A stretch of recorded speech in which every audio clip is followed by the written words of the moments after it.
And it's a line drive to Key lime margarita? Yeah. What are you doing? Just watch. Whoa. Hi. Go for it. Thanks. What about me? Got you covered. Hey! Whoa. Hey! Hey. Hey. Lefty O'Doul's drink mixes at these fine stores. What are you doing? I'm getting the girl back. With a live audience at the Gold Dust Lounge at Fisherman's Wharf, it's the Will and Willie Show.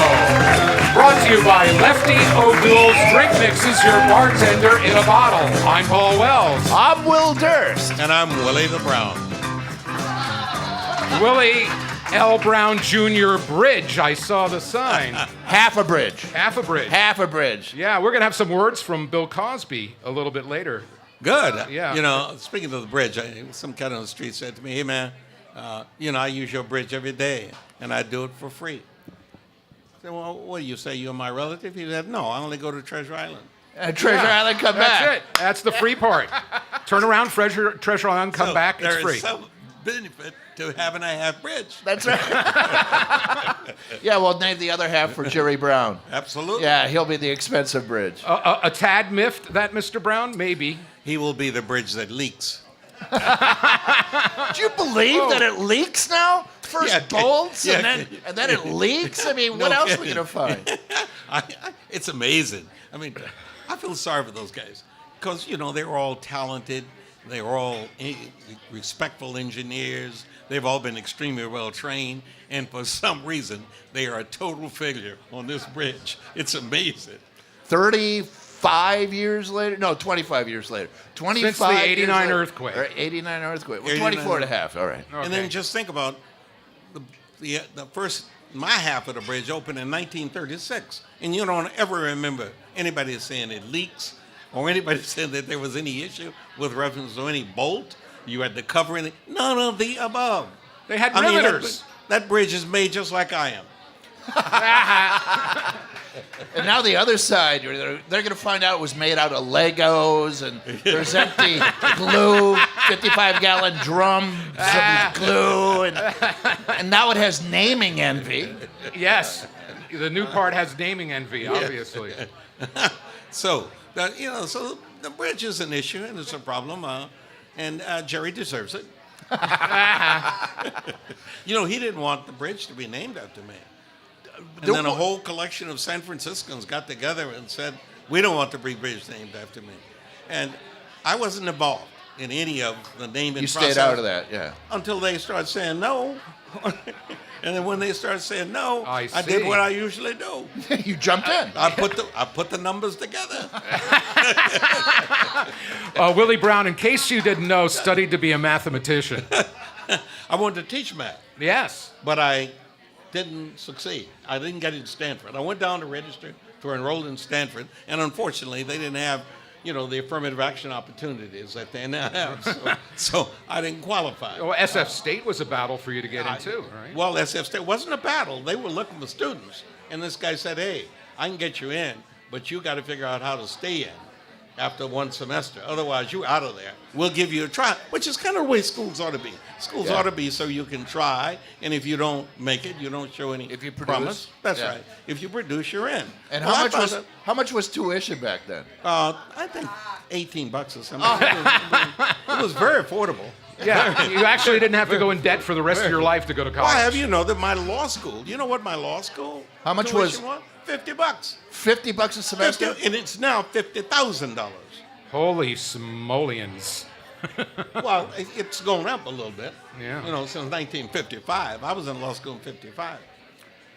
And when did you graduate? How long? 58. 3 years. Boom. Yeah, so you did it boom, boom, boom. Yeah. And I've been out of law school forever. And because, I'm going to be 80. This year, this month? Yeah, in 30 days. 25 days. This is the March show, Willie Brown's 80th birthday, and it's the Gold Dust Lounge's 80th birthday.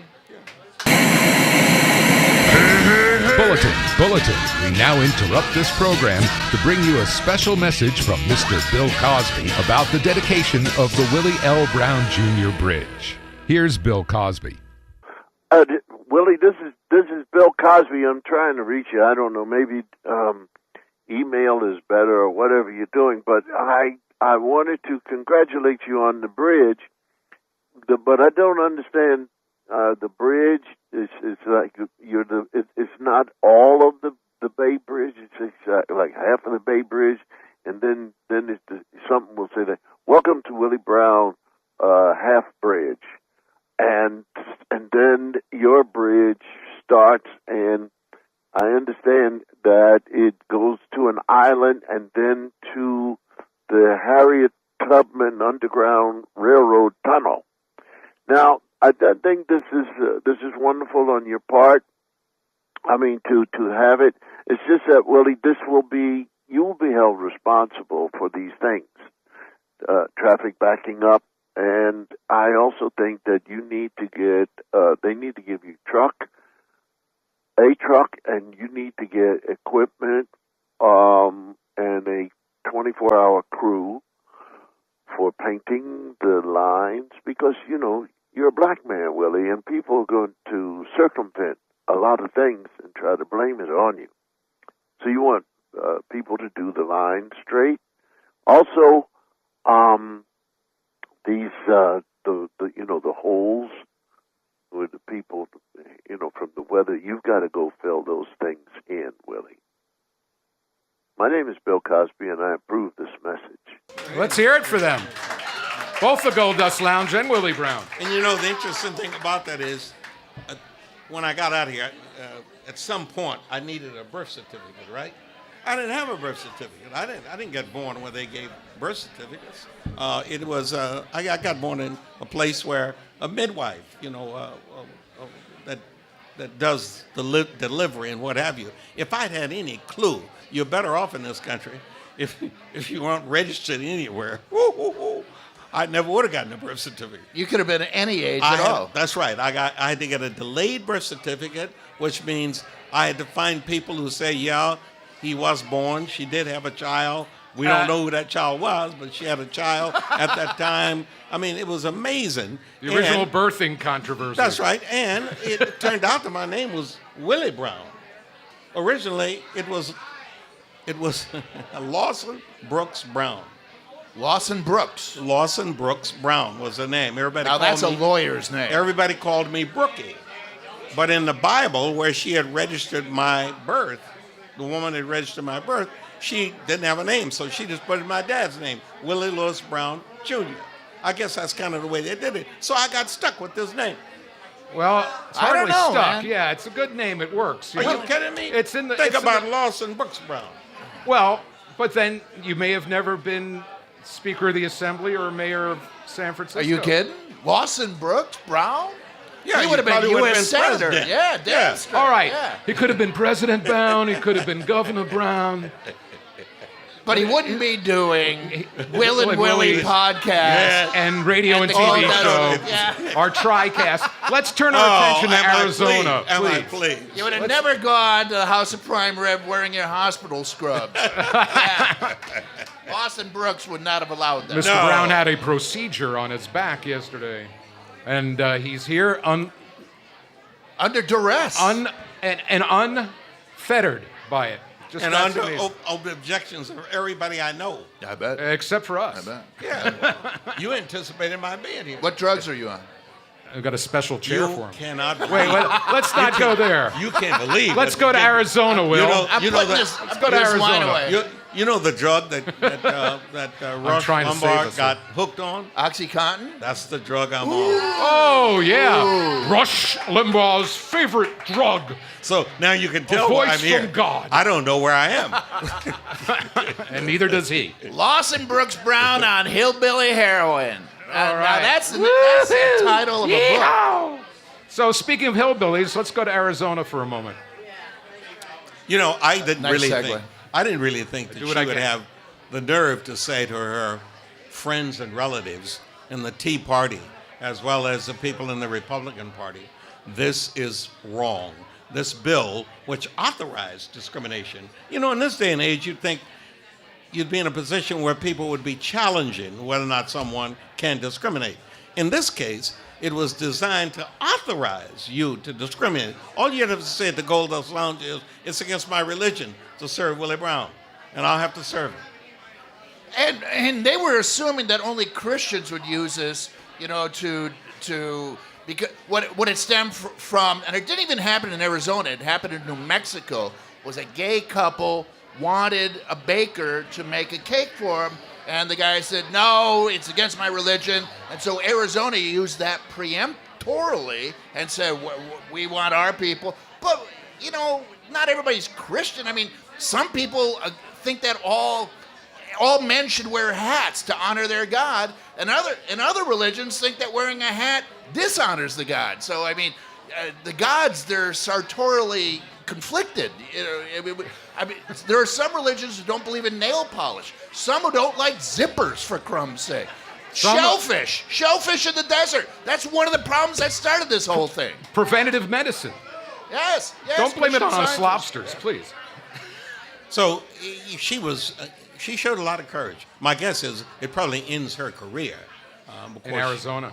Because she's never going to do enough to attract a logical thinking voter. She's been limited to the crazy. This was also under duress because the NFL came in and Apple came in, the NFL, because next year's Super Bowl, 2015 Super Bowl, is being held in the Phoenix area, and Correct. They were threatening to pull it, and they did pull a Super Bowl in 1993 because of Arizona had a proposition to vote for the Martin Luther King holiday. They were the only state that didn't have it. And so they pushed it to a proposition, and the state voted it down. The state had a proposition, and they voted it down. And the NFL said, we got a lot of black guys in our league.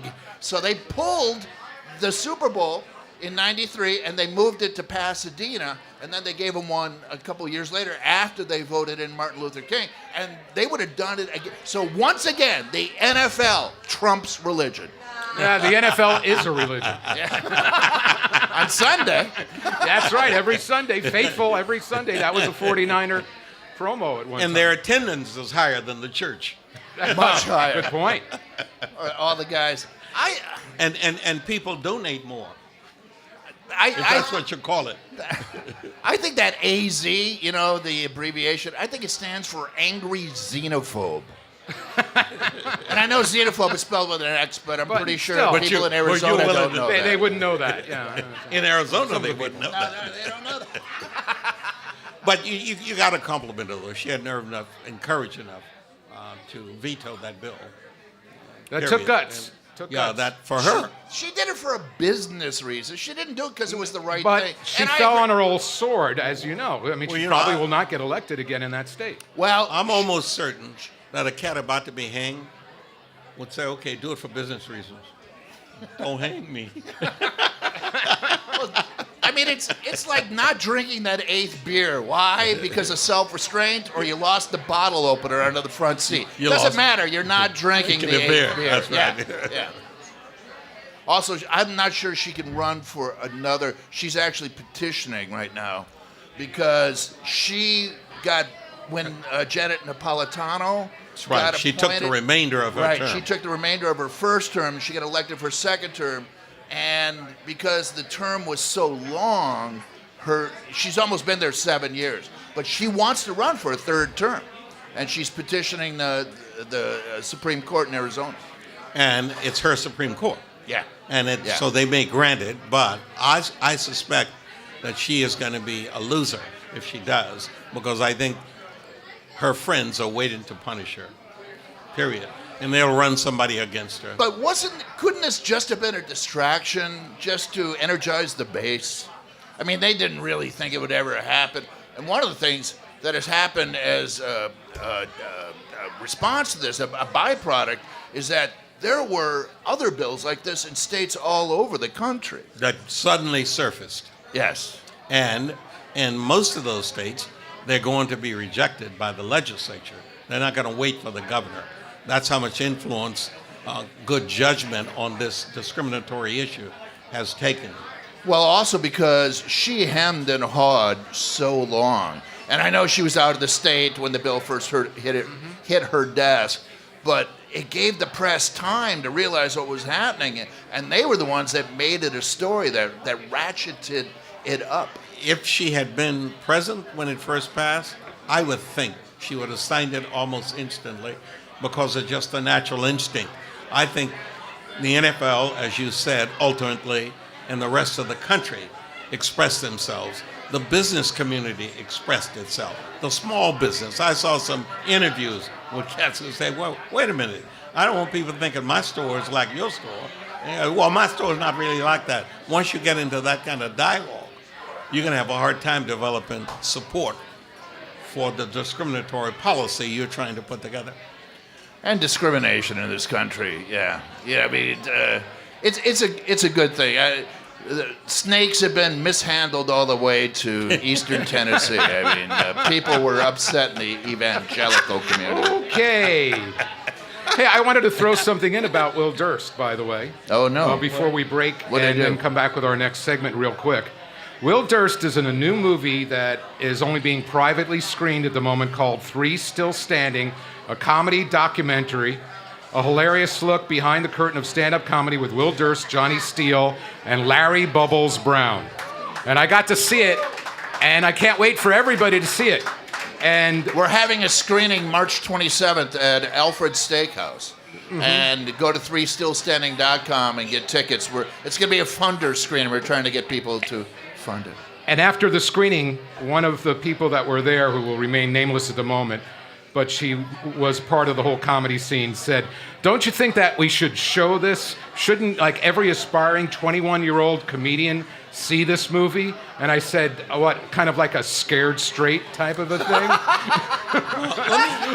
Like kids, do not do this. Let me ask you a question.